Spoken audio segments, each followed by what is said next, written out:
Hello, I'm Scott Walker, the Product Manager for Bentley Raceway and Cable Management.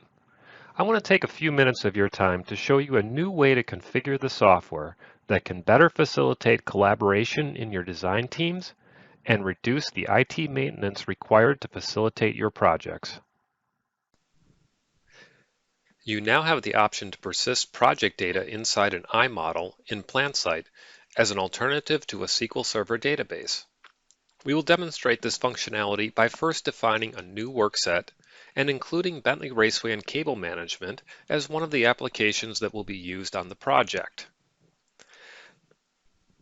Next, we will register a corresponding PlantSight project that will hold the iModel, which will be used to store the raceway, equipment, and cable information that was formerly stored in the SQL Server database.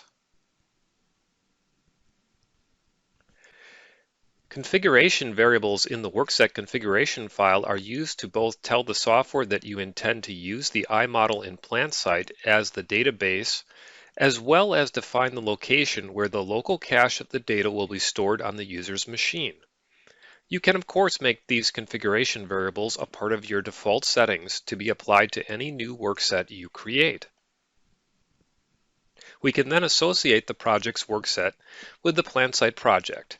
This can either be done from OpenPlant Project Administrator before starting Bentley Raceway and Cable Management, or as will be shown here, within the application itself from the Collaborate ribbon menu.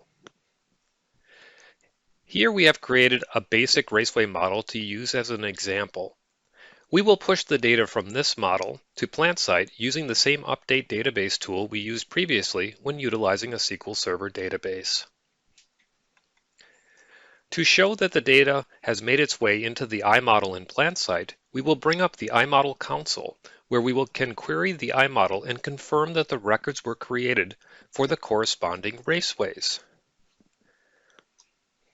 Utilizing PlantSight as an alternative to SQL Server facilitates distributed engineering workflows, making it possible for users from different offices to easily collaborate and perform cable routing on the same project.